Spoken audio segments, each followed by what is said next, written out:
Hello friends, how are you? Now, in last lecture, we discussed the 4 units of science and weightage of different chapters, and then we start chapter number 6, life processes, and we take the introductory paragraph. Now, today we start the first topic of the chapter, that is, what are life processes?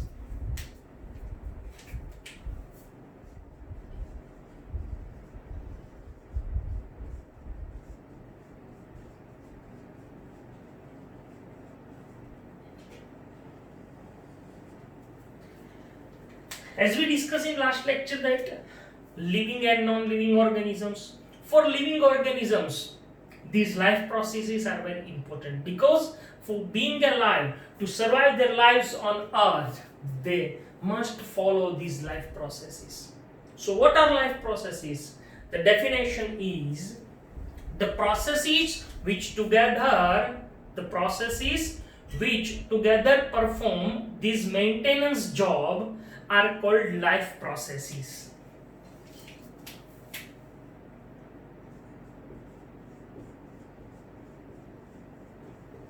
The processes which together perform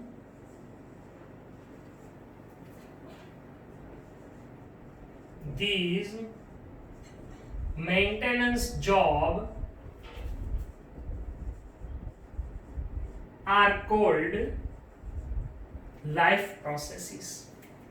Here these maintenance needed for the organism. Why? To prevent the breakdown and the damage.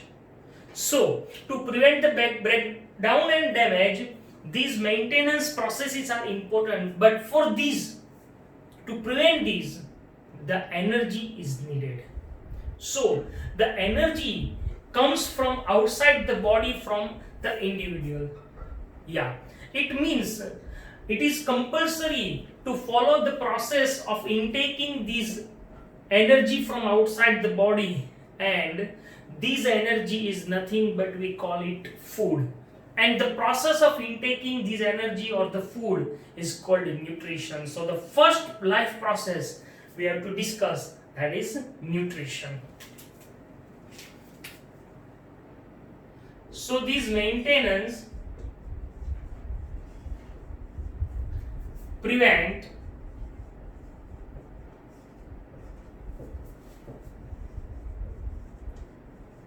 breakdown and damage, and for this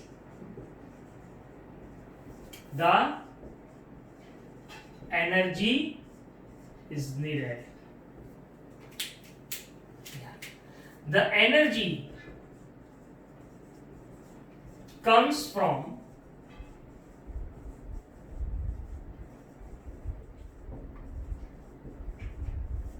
outside the body of an individual. Thus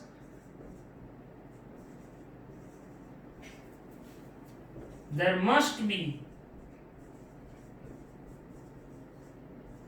a process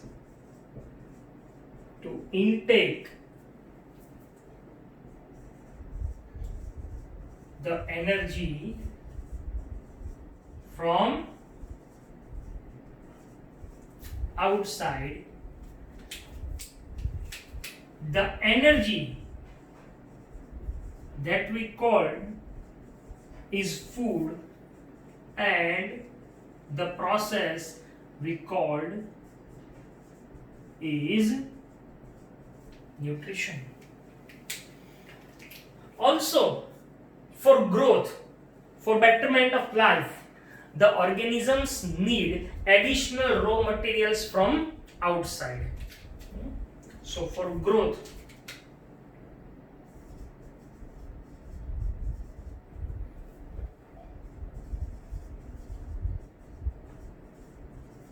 additional raw material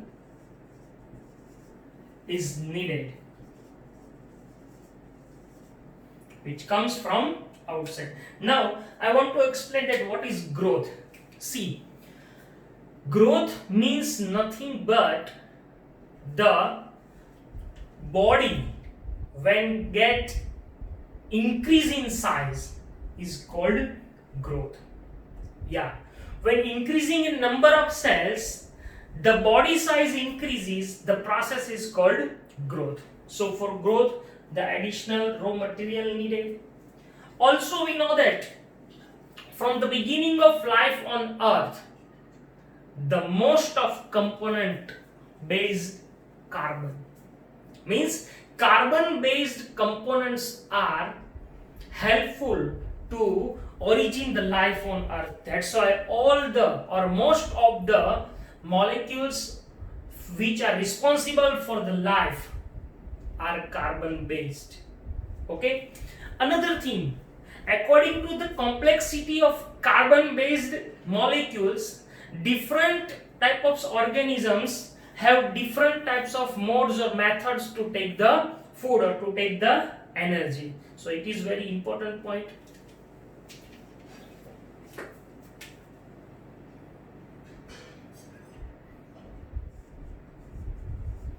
Life on earth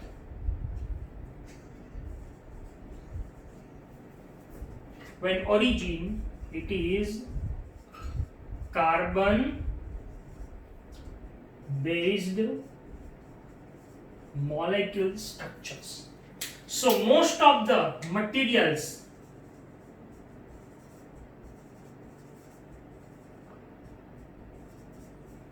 are carbon based. Okay, is that clear? Now another point, as we discussed that these are the carbon based material, according to the complexity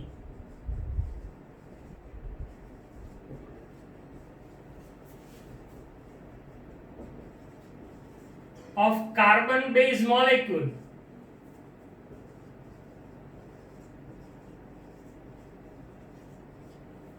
different organisms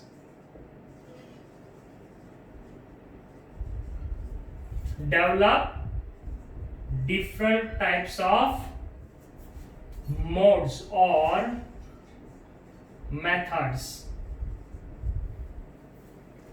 Is that clear? It's a very important point. Now, as we discussed, this is the nutrition. Now, here as we discussed that here we need the energy for these processes. So, how we get this energy? It is also an important point. So, see that when these carbon based molecules intake in the body, then they undergo a process of breakdown, either breakdown or built up. And for this built up or breakdown, the components, our body need some series of chemical reactions, and these are nothing but these two main reactions you all know, that oxidation and reduction. So these oxidation and reduction reactions are very helpful for maintaining the life. As we know that the breakdown takes place in the presence of oxygen, so the organism need more oxygen from outside, and then this oxygen enters into the cell, and then it join with or combine with the food that we called in the form of glucose, and then the liberate energy, or we call release of energy, and the releasing of energy is called respiration. So another life process which is very important for life is respiration. So here the breakdown or built up of the materials takes place.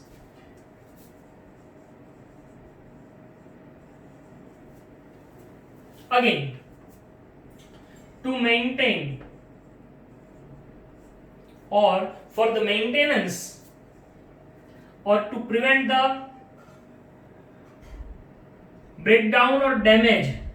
Yeah, these to maintain the series of reactions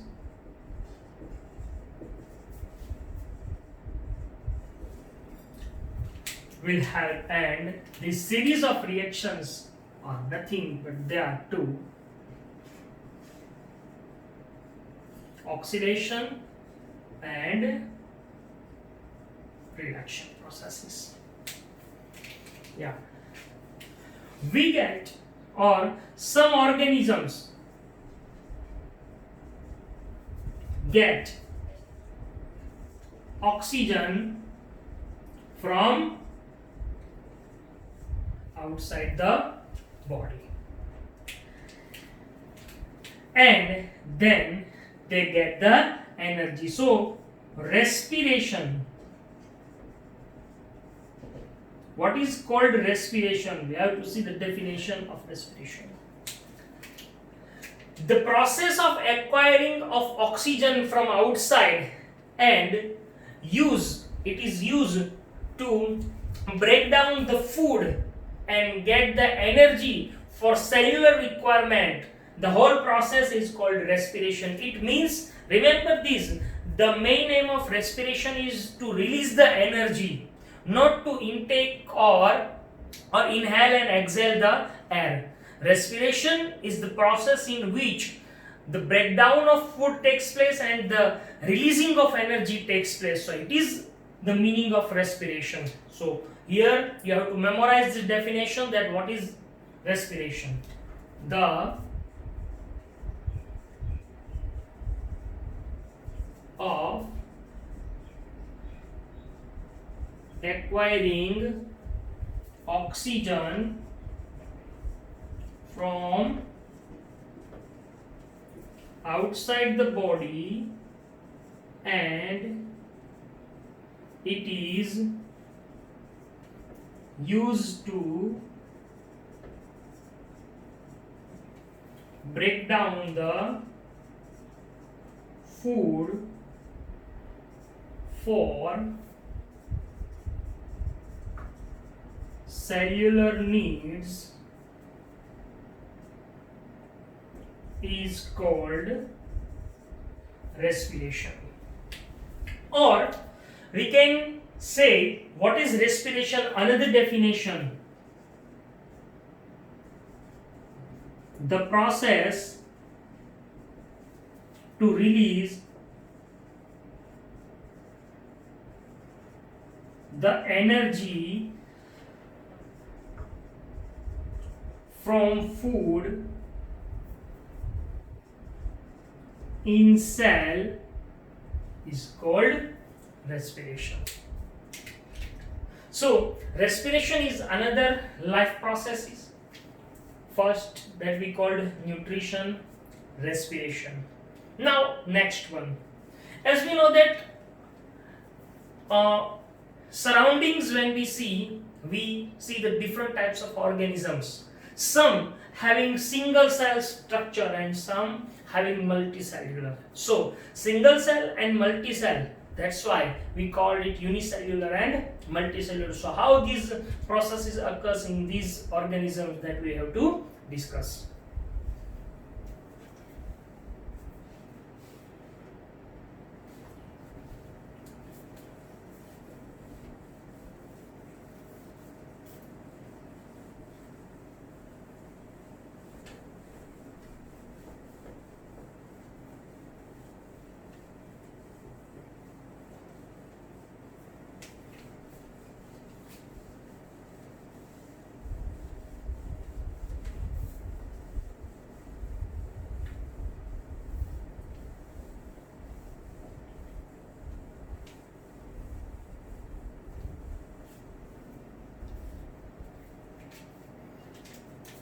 Okay. Single celled organism.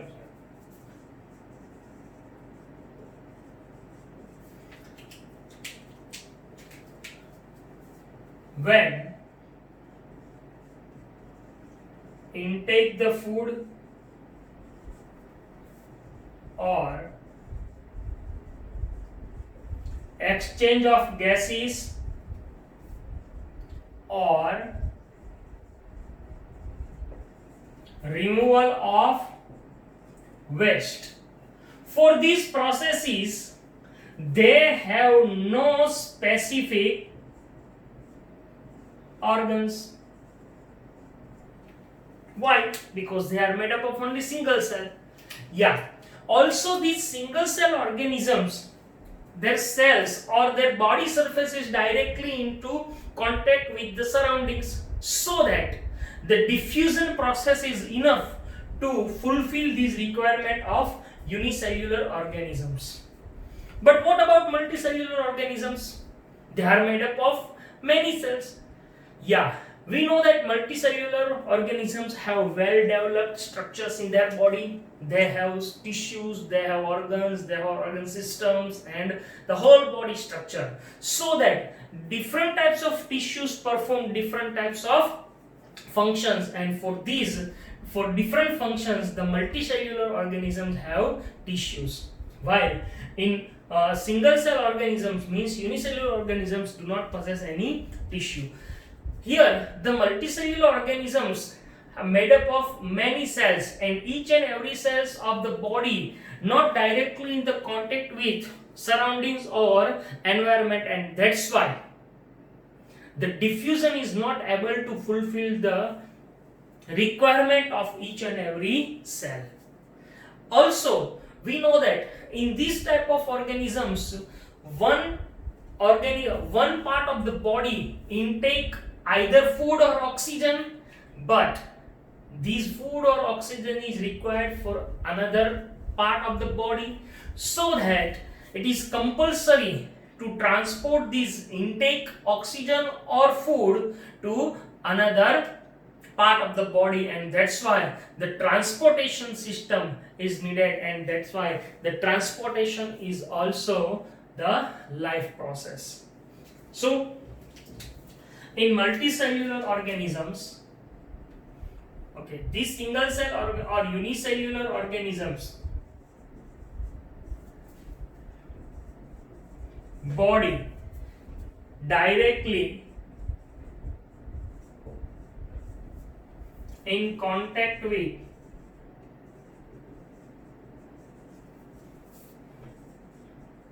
environment, that's why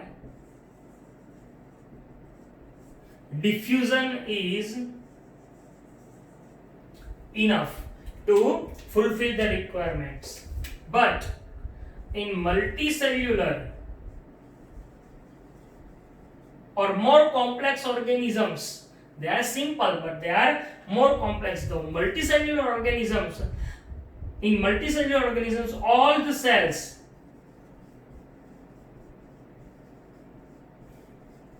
are not directly contact with environment. Thus,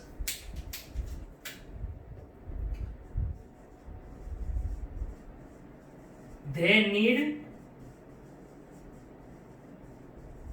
proper system. Another thing, for these more complex organisms, we can't feel any surprise that specific type of tissues are useful for different functions. So in complex organisms, tissues play important role. Is that clear? Then in these type of complex organisms, the food or oxygen taken by one part of the body and other parts also need this.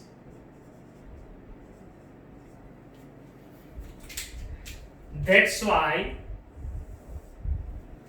the proper transportation system is needed in multicellular organisms. So transportation system is needed. Yeah, as we discussed that we use the carbon based molecules and we take the oxygen. So when these oxygen and carbon combine, they form some useless or unwanted substances. These useless or unwanted substances that we called excretory substances or waste substances, they are very harmful, they are toxic, and it is compulsory to remove them from the body. So here another process which performed by the organism, that is excretion. Yeah, excretion.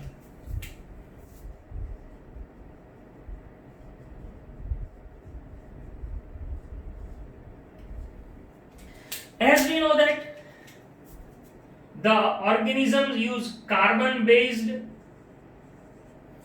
molecules and oxygen. Due to this, by some processes,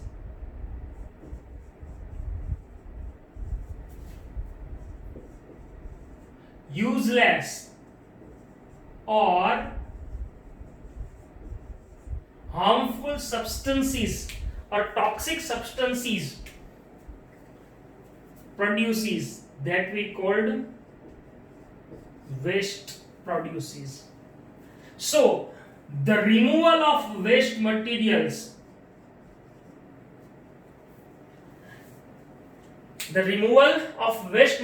from the body of organism, the process is called excretion. And for this purpose also the tissues plays an important role to remove these waste material. So it means there are several processes which takes place in the body of organisms for survival of their lives on earth. Here I want to prepare a list of several life processes that you have to memorize. They are nothing but they are the topics of our chapters of biology. So here I want to explain some life processes.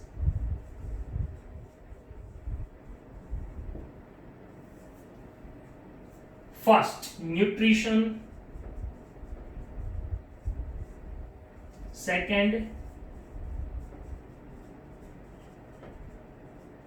respiration. Third,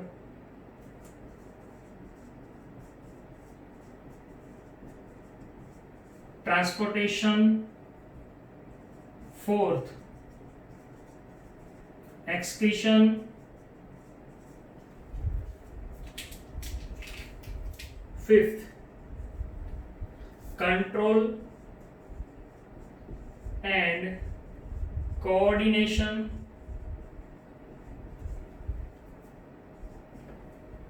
Sixth,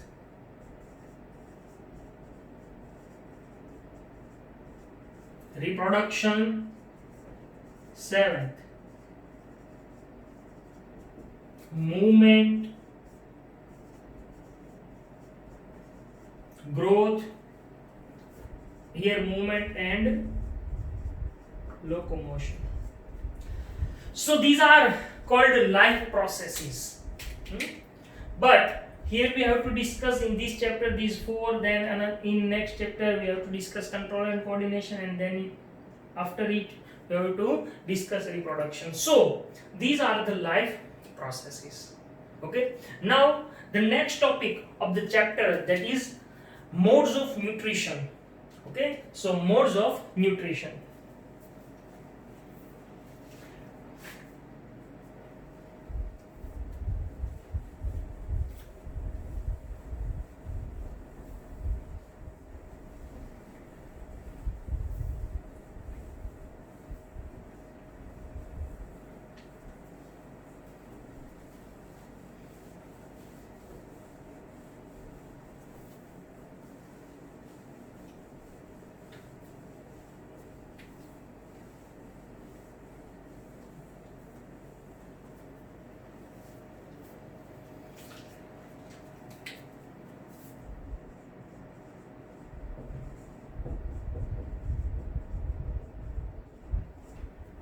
there are mainly two modes of nutrition.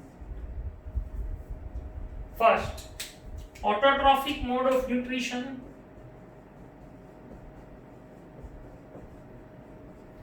and another is a heterotrophic